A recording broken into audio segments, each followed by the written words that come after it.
Hola a todos, buenas y calurosas noches. Soy Roberto Granda. Bienvenidos a Despierta España. Hace unos días salieron unas informaciones que hablaban de 9,3 millones de euros ingresados durante 3 años en la productora de Pablo Iglesias por parte de la teocracia medieval de Irán. 9,3 millones a la productora, de los cuales 93.000 euros fueron transferencias directas al líder de Podemos, según las informaciones del Mundo. Las relaciones del líder chavista con la República Islámica no son nuevas y es sabido que su programa Fora Apache en Hispan TV pertenece al régimen de los ayatolás, como una medida desestabilizadora de las democracias occidentales.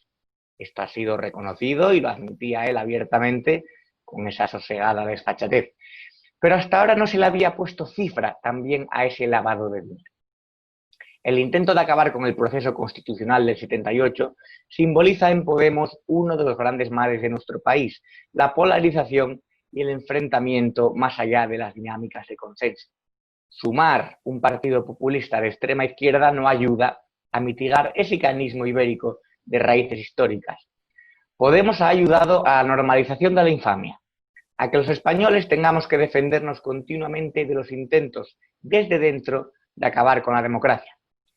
Pocos partidos han hecho tanto daño en tan poco tiempo. Hay que recalcar que la formación, creada con el fin de que sus dirigentes se enriquecieran, se formó hace solamente 6 años. En la sección de hemeroteca de Podemos aquí en estado de alarma, yo he puesto esas declaraciones de Iglesias hablando él de cabalgar contradicciones y cómo Irán era un aliado esencial para la Venezuela de Chávez y para desgastar a sus rivales políticos internacionales. La idea de Podemos siempre ha sido perjudicar severamente a la democracia y a fe que lo están consiguiendo. No hay más que observar el deterioro de libertades, el asalto al Estado de Derecho, el matonismo de charlatán o el ataque virulento a la prensa. Podemos ya no es un partido político, es un dogma de fe. Ante sus seguidores, de poco sirven los razonamientos o en análisis riguroso de las pruebas, las investigaciones. Un podemita no responde a una lógica normal, forma parte del fenómeno fan, el fanatismo político y el culto al líder. Cada vez son menos los seguidores de Podemos, pero siguen siendo los más tontos de la sociedad. Al fin y al cabo, son ellos, los intelectualmente más desfavorecidos, el caldo de cultivo y el caladero de votos de estos taúres de la política. Blanquear dinero de Irán parece una barrera de la infamia difícil de superar o de justificar, pero no olvidemos que con 50.000 muertos en España hay gente que no ve nada raro en tener la peor gestión del mundo, siempre que esa catastrófica gestión haya sido llevada a cabo por el gobierno correcto. Hooligans de la política u osados ignorantes, pero que han llegado incluso a idolatrar al director de emergencias sanitarias que mintió todos los días y ocultó datos de manera consciente, costando ello miles de vidas. No solo vamos a hablar hoy de este grupo criminal travestido de partido político del pueblo. Hay otros temas que abordaremos, porque las prácticas delincuenciales de los bolivarianos en España tienen también sus réplicas en otras partes del mundo. Como siempre, con la inestimable colaboración desde el otro lado del charco de Ervin Hoyos. Ervin, bienvenido una semana más. Pues es un gusto, Roberto, estar aquí en el programa, estar con usted, con todos los televidentes, con todos los que nos siguen, porque son muchísimas, ojo, las denuncias que hemos hecho, los análisis que hemos expuesto y que ahora todo se está cumpliendo, todo se va articulando de una manera tal que pareciera que la naturaleza conspirara para que lo que hemos dicho aquí se vaya demostrando caso a caso, paso a paso, cosa por cosa. Es muy importante entender, como usted lo expone, que Pablo Iglesias, que se ha lucrado del régimen de los ayatolás, un régimen de la extrema terrorista islámica, empezamos aquí a señalar los vínculos de Hezbollah con España y esa triangulación con América Latina, especialmente con Venezuela.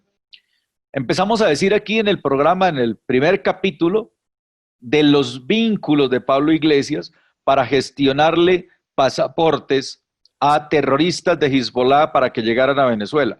Pasaportes que estaban unos expedidos en la embajada de Venezuela en Madrid y otros incluso pasaportes españoles expedidos a terroristas de Hezbollah. Esto lo conoce ya también el gobierno de los Estados Unidos.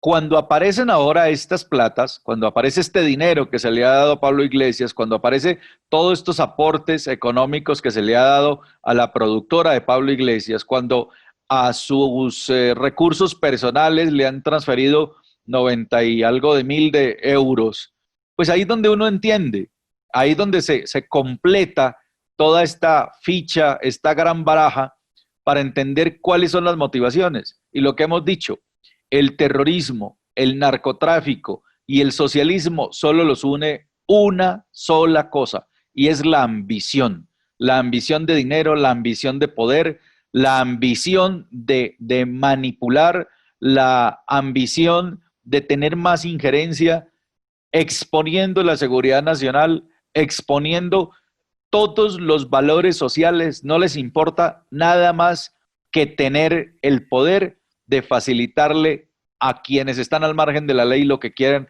a cambio de dinero. Por eso, ahora se vienen a completar todos estos datos que hemos dado en oportunidades anteriores, y está totalmente claro que Pablo Iglesias, en una manifestación que ha hecho pública, está literalmente justificando por qué ha recibido esos recursos. Y casi que quiere decir bueno, pues que no va a crear una desestabilización, porque él sabe que está creando desestabilización. Él sabe que su proyecto político es de desestabilización. Él entiende que está en la mira de quienes se oponen a esta política de desestabilización, pero todavía no ha habido alguien que dé el paso jurídicamente para frenar a un personaje como él, que es una amenaza desestabilizadora para España. De hecho, Erwin, vamos a ver el vídeo, el vídeo donde habla de eso, ya lo pusimos en estado de alarma, pero es bueno recordarlo, vamos a meterlo. ¿Qué es lo del tren precintado? El tren que pusieron los alemanes en la Primera Guerra Mundial a Lenin para que atravesara territorio alemán y llegara a Rusia con la finalidad de desestabilizar políticamente a su adversario militar. Imaginaos lo que podrían decir muchos: tú eres un traidor, eres un espía, eres un antipatriota, estás permitiendo que los alemanes te pongan, alemanes que estamos en contra de ellos, los bolcheviques también, que te pongan un tren para llegar a desestabilizar tu país. Así es la política, así es la política. A los alemanes les interesaba poner un tren a Lenin para que desestabilizara Rusia. A los iraníes les interesa que se difunda en América Latina y en España un discurso de izquierdas porque afecta a sus adversarios. ¿Lo aprovechamos o no lo aprovechamos? Para mí, quien haga política tiene que asumir cabalgar contradicciones, y nosotros estamos dispuestos a cabalgarlas. ¿Son contradicciones? Por supuesto que sí. Las mujeres que trabajan en Hispan, que presentan programas, tienen que aparecer con un pañuelo que les rodea la cabeza. ¿A mí me gusta eso? No, no me gusta, no me gusta. ¿Eso es un motivo por el cual yo podría permitirme decir, no, pues entonces no trabajamos en esta cadena? No, creo que es más efectivo lo que estamos haciendo. Bueno, Erwin, esto lo justifica como que la geopolítica es así, pero sin embargo lo más llamativo o curioso del caso es que Podemos se ha vendido como un partido feminista, como un partido defensor de los derechos de los homosexuales, de los derechos de la ciudadanía. Nada que ver con lo que representa Irán, con lo que representa el chavismo y con lo que representan todos estos sátrapas y estas dictaduras y tiranías a lo largo del globo. Bueno, recordemos que en el punto 3 del Foro de Sao Paulo se habla que se tiene que utilizar digamos, la campaña o la causa de los pobres para justificar el movimiento revolucionario, que se tiene que utilizar los movimientos feministas, los movimientos verdes, los movimientos por la naturaleza, por la biodiversidad, por el medio ambiente, que se tienen que utilizar todas las causas que a la sociedad le hacen falta por suplir como estrategia para movilización de masas. Así que es absolutamente claro. El Partido Comunista, que ahora defiende a las minorías, que defiende a las comunidades LGTBI, fueron los primeros en fusilar y asesinar homosexuales en distintas partes del mundo como campañas de limpieza. y ahora se adjudican que son los defensores de los derechos de las comunidades LGTBI. Y así sucesivamente. Son los mayores predadores del medio ambiente cuando siembran cocaína en distintas partes del mundo y talan selvas, talan bosques y ahora defienden el medio ambiente. Son los mayores ecocidas del mundo. En todo lado donde van estas campañas de la izquierda internacional que buscan la explotación de petróleo, la explotación maderera, la explotación agroindustrial a gran escala sin tener compasión con el medio ambiente y se muestran como protectores del medio ambiente. Así que tiran la piedra y esconden la mano. Todo lo hacen en una dialéctica invertida que lo único que genera es adhesión y obviamente llevarse por delante a incautos, que no estudia, que no lee, que no se prepara, que no conoce, se los llevan por delante. ¿Por qué? Porque le van justamente detrás del voto de la ignorancia.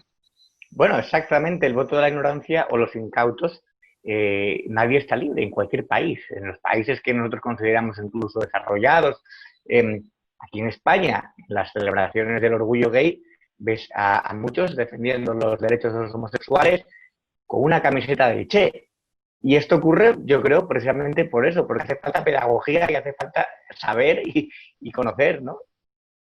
Sí, totalmente. El Che fue uno de los que más asesinó homosexuales y drogadictos, y ahora ellos hablan como defensor de los derechos humanos del Che, y resulta que el Che Guevara fue uno de los que primero hizo limpieza social en Cuba y luego en Bolivia, en donde perseguían a los homosexuales, en donde asesinaban a los consumidores de droga, y ahora lo ponen como un promotor de los símbolos de esa libertad que pues todos sabemos que es usar el libertinaje para hacer política, crear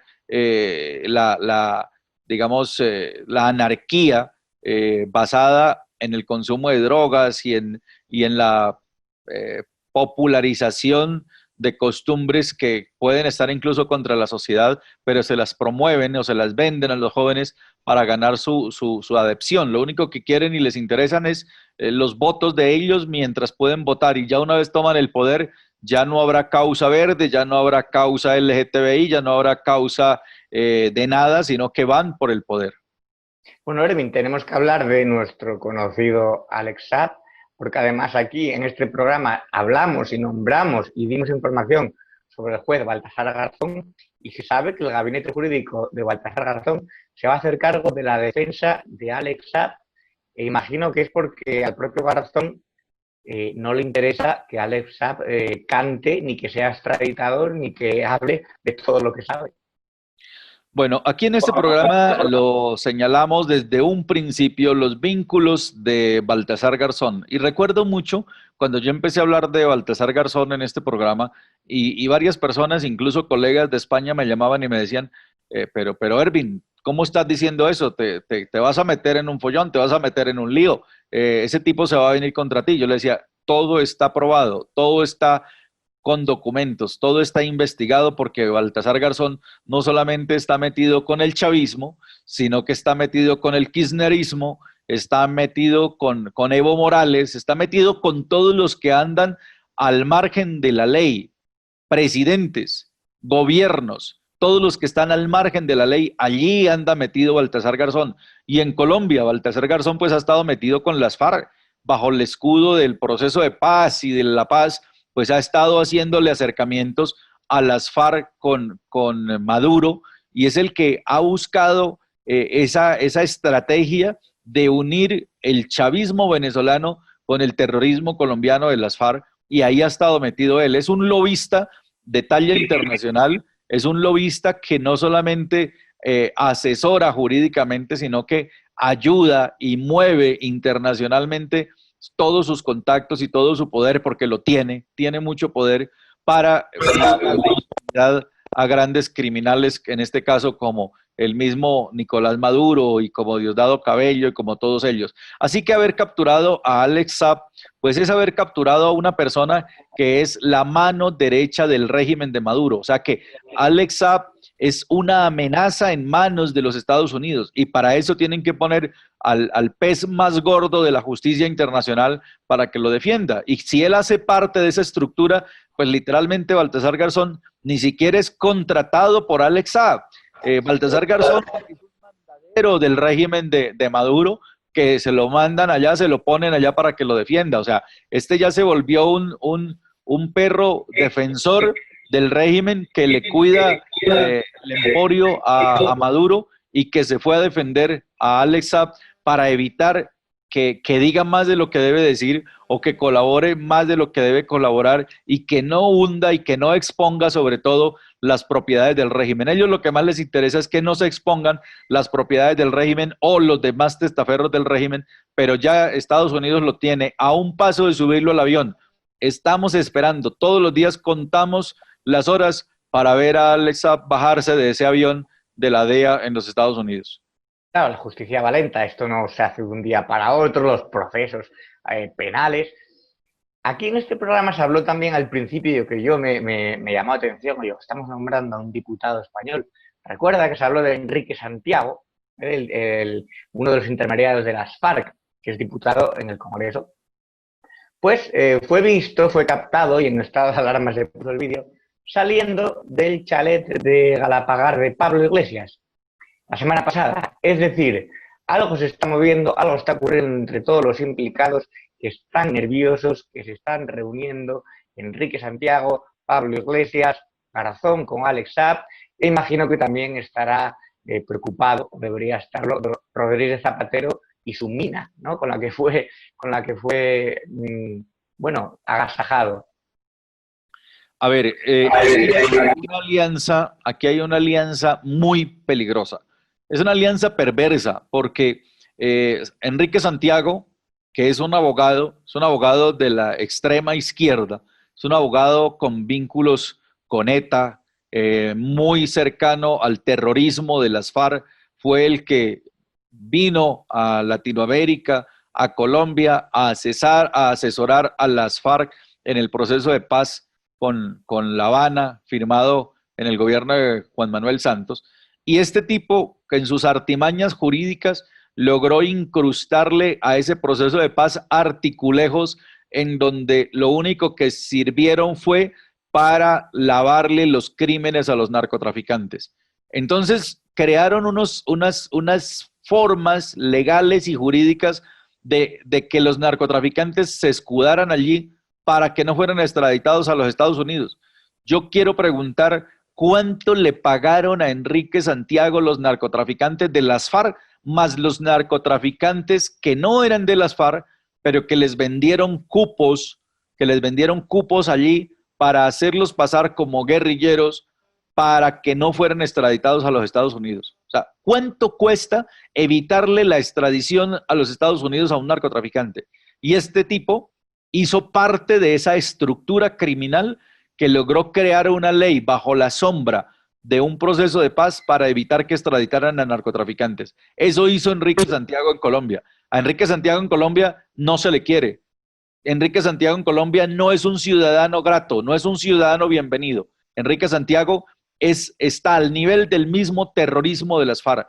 Fue el que logró que mediante esas artimañas jurídicas las FARC no vayan a pagar un solo día de cárcel, que pasen impunes después de haber sido los más grandes criminales de la historia, que pasen impunes después de ser el cartel de drogas más grande del mundo, que pasen impunes después de haber estado aliados con ETA y con muchos otros grupos terroristas del mundo y que la justicia no nos pueda tocar. O sea, es un mago de la justicia al servicio del terrorismo, al servicio del narcotráfico, al servicio del crimen. Es un tipo absolutamente peligroso. Y si Enrique Santiago está metido allí, preocupado, junto con Pablo Iglesias, por la captura de Alex Saab, es porque tienen mucho que esconder, es porque andan muy preocupados o porque andan detrás de más plata de este narcotraficante, porque ellos son como tiburones detrás de una presa, donde caigan no les importa, no hay pudor, venga la plata de donde venga le caen, ahí están encima. Enrique Santiago estaba asesorando a Rafael Correa, el criminal de Ecuador, estaba asesorando a muchos otros más, y eso que no sabemos qué otros clientes oscuros tenga Enrique Santiago, que es el secretario general del Partido Comunista y ese diputado. O sea que cuando empezamos a hablar de él en este programa, pues muchos me abrieron los ojos como diciendo, tenga cuidado con él. No, con los terroristas no tenemos que tener cuidado. Con ellos hay que denunciarlos, enfrentarlos, porque cuando uno se calla, ellos sienten que van ganando. Hay que denunciarlos y enfrentarlos hacia la sociedad para que en algún momento la justicia tenga herramientas y se pegue y actúe. Es la única manera. De lo contrario, con ellos no se puede tener compasión. Claro. Además, Enrique Santiago se veía en ese vídeo saliendo de la casa de Pablo Iglesias, pero que es una mansión custodiada por la Guardia Civil, por las fuerzas de seguridad, pero porque ahora el ministro del Interior es un ministro socialista, porque Pablo Iglesias es vicepresidente y está protegido, pero esa protección no va a durar siempre. Llegará un momento en que el ministro del Interior no sea el mismo, en el que Pablo Iglesias esté fuera del gobierno y puede que no se sienta tan protegido como ahora, que celebran esas reuniones y se saben impunes porque nadie les va a ir a molestar a casa. La Guardia Civil tiene un cordón de seguridad alrededor de su mansión. En fin, que hoy Pablo Iglesias es un tipo poderoso, pero que el poder, sabemos, la historia nos lo ha enseñado, no dura siempre. Incluso gente que ha sido más poderosa que él ha caído. Ya no hay por qué remontarse a Julio César, ¿eh? Estamos hablando del siglo XX y siglo XXI. No, totalmente, totalmente. Yo he conocido a muchos poderosos. Yo estuve muy cerca de Saddam Hussein, por ejemplo. Un tipo que literalmente la tierra se estremecía cuando él pasaba. Así lo describían escritos islámicos de la época, que la tierra se inclinaba cuando pasaba Saddam Hussein. Y mire en qué terminó, colgado en una horca. ¿Cómo terminó? ¿Cómo fueron los últimos meses de Saddam Hussein? Huyendo como una rata, metido entre cuevas, lleno hasta de pulgas, de harapos, de Gaddafi también, porque a eso los lleva. Gaddafi, Muammar Gaddafi, yo estuve en Libia, fui invitado por Gaddafi en el año 2004, tuve la oportunidad de estar en lo que fue el Ramadán del 2004 con Gaddafi, allá conocí a Hugo Chávez.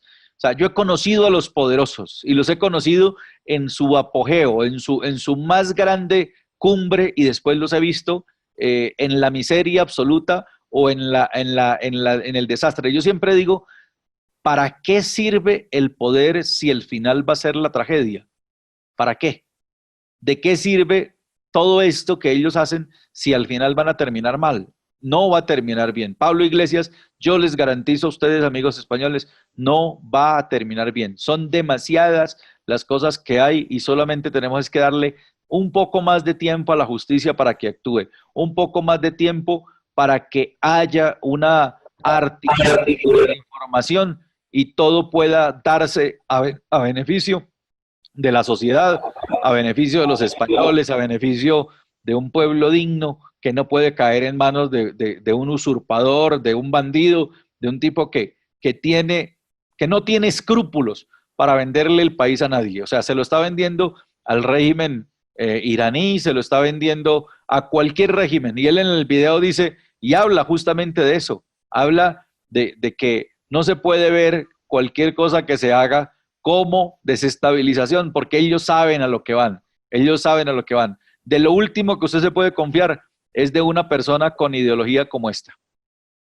Hay tiranos que han muerto en la cama, como Fidel Castro, y hay otros, como los Ceausescu, que acabaron como acabaron, ¿no? Tenían unos palacios, vivían con una ostentación tremenda, estuvieron tiranizando al pueblo rumano durante décadas y al final, pues como dos bandidos simplemente ante un paredón de fusilamiento. Por eso que, bueno, es verdad que a veces el tiranicidio es necesario y es incluso justo. Esto hay que entender que no es un fenómeno solamente español, estamos hablando de Latinoamérica también, de lo que está intentando hacer en Estados Unidos. Gloria Álvarez, liberal, libertaria, que está también cercana al Club de los Viernes, el año pasado estuvo aquí en Madrid en unas jornadas liberales, yo la entrevisté por la publicación de un libro, tiene un vídeo explicativo, que si te parece lo vemos y lo comentamos, donde habla precisamente de eso. Me parece excelente, es un muy buen documento para que nuestros seguidores y televidentes entiendan qué hay, ojo, qué hay detrás de ideologías como estas que buscan darle, como dice ella, romperle las piernas a alguien y luego darle las muletas para que dé las gracias por ello. Vamos a ver el vídeo y ahora lo comentamos. La limosna lo que quiere es Obediencia. obediencia. Por supuesto que sí, la limosna ideológica lo que es el populista. Primero te corta las piernas, luego te da unas muletas y te obliga a agradecerle por esas muletas que te dio después de que te dejó sin piernas. O sea, eso es lo que ha pasado. Ahora, de culpar a la población no, responsabilizarla sí, porque Hugo Chávez, Nicolás Maduro, Evo Morales, los Kirchner, Lula da Silva, Rafael Correa, Daniel Ortega y próximamente Nayib Bukele en El Salvador, todos del Foro de Sao Paulo y del socialismo del siglo XXI llegaron democráticamente, o sea, la gente los votó. Y ahí sí hay una responsabilidad por parte de las poblaciones latinas en que siguen creyendo que papá gobierno está para ser Santa Claus y no para ser un árbitro que vigile que haya igualdad ante la ley. ¿Por qué se ha llegado al punto donde hay que regalar comida en Venezuela? Y eso es lo que la gente aplaude. Porque se acabó el Estado de Derecho, se acabó la igualdad ante la ley, se hizo prohibida la propiedad privada. Entonces, si tú le quitas a los ciudadanos las maneras de ellos poder producir para pagarse su propia comida, por supuesto que cuando ya los tienes famélicos, van a aplaudir como focas cualquier alimento que les tires, porque se están muriendo de hambre. Pero si los latinoamericanos no reflexionamos en que somos nosotros, bueno, yo no individualmente, pero mucha la gente que ha votado y ha puesto en ese lugar democráticamente a esos líderes populistas pensando que la labor de un gobierno es la de ser Santa Claus, si no hacemos esa reflexión vamos a seguir de péndulo en péndulo entre populistas de derecha como Bolsonaro a populistas de izquierda como Nicolás Maduro, y en esos hartazgos sociales cada vez quien pierde es más la población. Por eso mucha de esa población se larga a Estados Unidos. Desgraciadamente huyen del síntoma, pero se llevan la enfermedad con ellos y empiezan en Estados Unidos a malacostumbrarse a votar también por políticos que les ofrezcan eso. Que precisamente el populista que lo que quiere es a la gente ignorante. Entonces es absurdo que las poblaciones latinoamericanas sigan esperando su educación por parte de un populista que lo que los quiere es ignorantes y brutos para poderlos manipular con una gallina, con un pernil o con una lámina de zinc. Desde México hasta la Argentina, todos los sindicatos marxistas que tienen cooptada la educación estatal latinoamericana se roban hasta el 93% del presupuesto en educación, como en el caso de mi país, Guatemala, donde Joviel Acevedo, sindicalista de más de 20 años de estar enquistado en el poder, se roba 93 centavos de cada quetzal que van para educación. Y ahora que la CICIG salió de Guatemala, por cierto, ni una sola investigación contra Joviel Acevedo, que es uno de los dictadores más perennes que tenemos en el país. Entonces, no hay educación porque la gente en América Latina, en lugar de poner su educación en sus manos y utilizar recursos tecnológicos, sigue esperando que el mismo populista que los quiere ignorantes los eduque, y eso nunca va a pasar.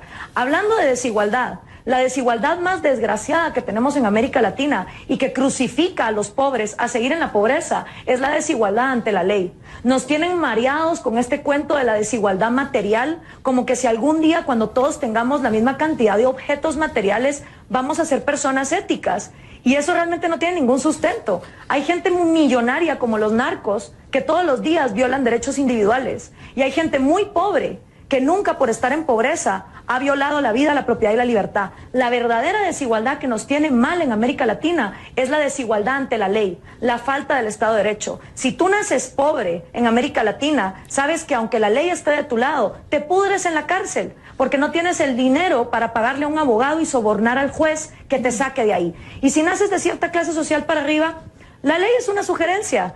El típico, usted no sabe quién soy yo, usted no sabe quién es mi papá. Y esa desigualdad ante la ley es la que hace que los latinoamericanos migren precisamente a países menos socialistas como Estados Unidos, no buscando que les regalen cosas gratis, sino que los dejen trabajar.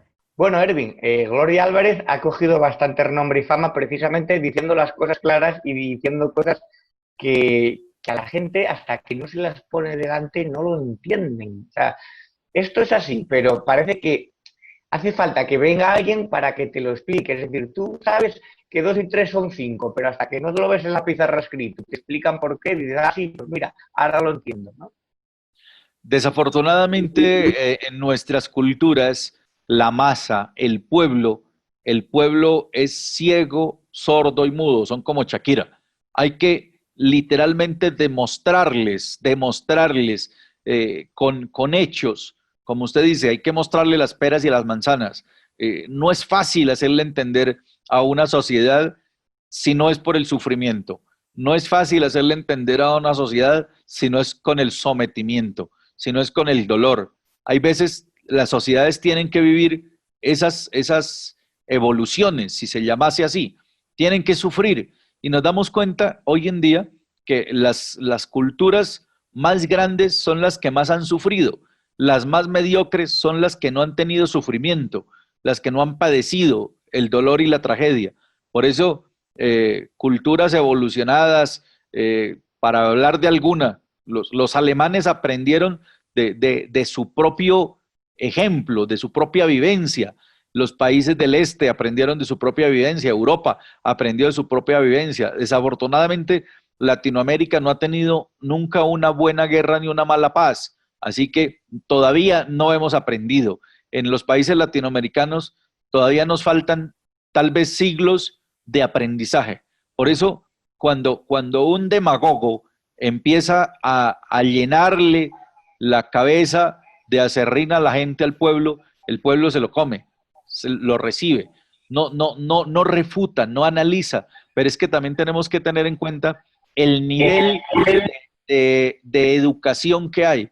El nivel de educación que hay pasa incluso del 22% de analfabetismo en Latinoamérica. Y si ese 22% de analfabetismo se convierte en votos, pues es un 22% de una masa bruta que va para donde la lleven, que es como una avalancha. Usted una avalancha no le puede dar una dirección, una avalancha se va y arrasa lo que encuentra.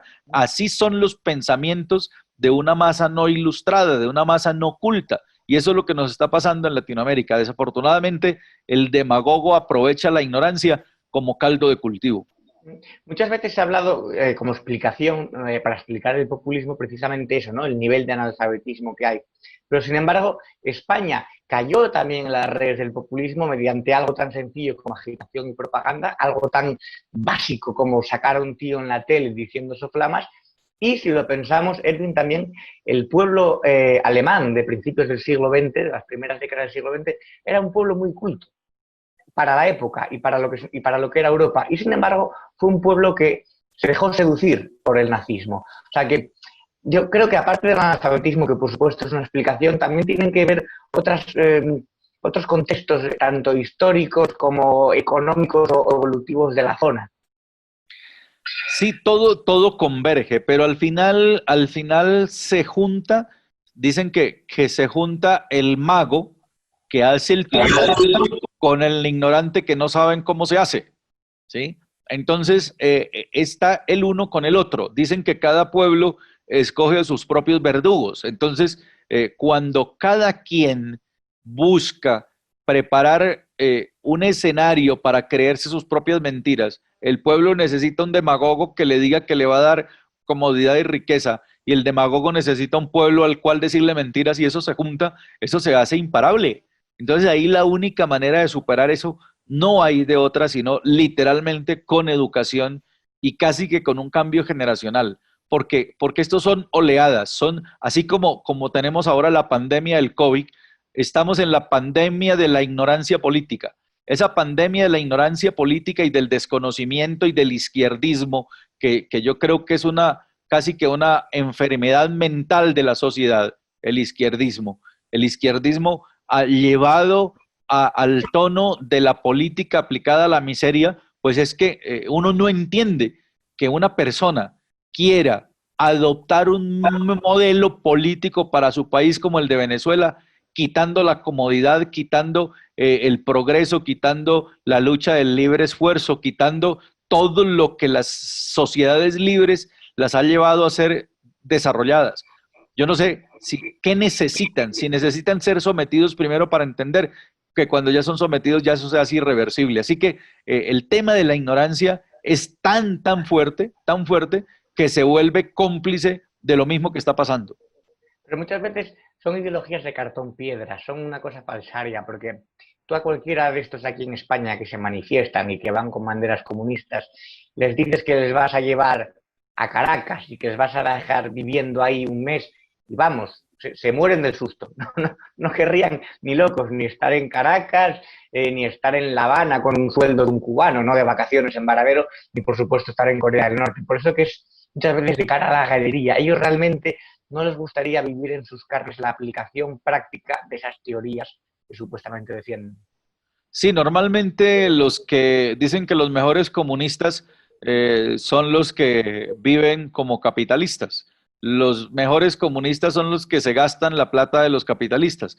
Los mejores comunistas son los que derrochan lo que el capitalismo ha construido, y cuando se acaba eso que el capitalismo construye y lo coge el comunismo, pues ellos lo agotan, y cuando lo acaban, entonces ya empiezan con la segunda fase, que es la expropiación, que es quitar todo lo que hay a su alrededor, apropiárselo y someter. Son dos fases. Una, la del derroche de lo que consiguió el capitalismo, y luego la de la apropiación. Y esa fase ya es la fase terminal, esa ya es la metástasis del cáncer. Yo creo que no podemos en nuestras sociedades llegar a la segunda fase. Una sociedad que llegue a la segunda fase del comunismo ya está perdida, y está perdida por muchos años.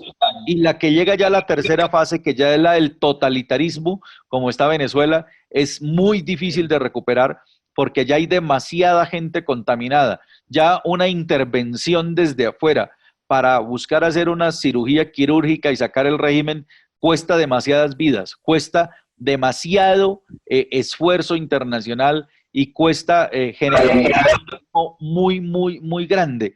Así que hay veces casi que resulta mejor dejar que el cáncer haga metástasis por sí solo y explote internamente. Yo creo que la comunidad internacional con Venezuela está esperando eso. Por eso España no puede llegar a permitir que esto avance, que esta enfermedad, esta pandemia socialista los siga invadiendo, porque en el momento que los invada ya no tienen nada que hacer. Hay una línea de subida y una línea de bajada. Ustedes en España están todavía en la línea de subida, están apenas escalando esa montaña del socialismo. Cuando lleguen a la cúspide y empiece el descenso, que es la caída del país como tal, al abismo, ya no hay nada que hacer, ya no hay cómo pararlo. Ustedes todavía están a tiempo, y creo que hay muchas herramientas, tanto jurídicas, legales, políticas, sociales, para frenar esta pandemia socialista que los está ocupando. Sí, pero por ejemplo, afortunadamente, aunque Pablo Iglesias sigue siendo vicepresidente, su partido se está desintegrando, y en cada elección, sea autonómica o sea general, está bajando el número de votos. En Galicia se ha quedado sin escaños, en el País Vasco ha pegado un bajón, y es vicepresidente porque así lo ha querido Pedro Sánchez, pero es un partido condenado a la desaparición, yo creo, y eso espero. Por lo tanto, no creo que lleguemos a esa segunda fase comunista, esperemos que no. El poder tan temerario que tenía Podemos se le ha ido diluyendo porque él ha purgado a todos los díscolos. Entonces es un partido totalmente personalista, ya no es un partido con una gran masa de políticos, no, ahora es el partido de Pablo Iglesias, punto. Entonces, como digo, cada elección él pierde el número de votos. Así que esperemos que, bueno, pues Erwin Hoyos, muchas gracias, estaremos pendientes, estaremos la semana que viene, que todavía será julio, creo, el próximo lunes, martes, para hablar de esas nuevas informaciones que puedan salir sobre el lavado de dinero de Irán con la productora Pablo Iglesias, para hablar de la defensa de Alex Saab y del juez Baltasar Garzón, también de la malversación de fondos que se está estudiando sobre Podemos, y para decir que despierta España y que estamos despertando y que hay que acabar con el populismo y el nacionalcomunismo. Estoy preparando temas que van a ser literalmente exclusiva y van a ser para próximas emisiones. Así que es un gusto, como siempre, estar aquí cada semana dándoles razones para pensar, dándoles razones para entender que esta pandemia no puede invadir a España. Por eso estamos aquí, para decirles a todos, despierta España. Muy buenas noches. Muy buenas noches, Erwin, y un abrazo.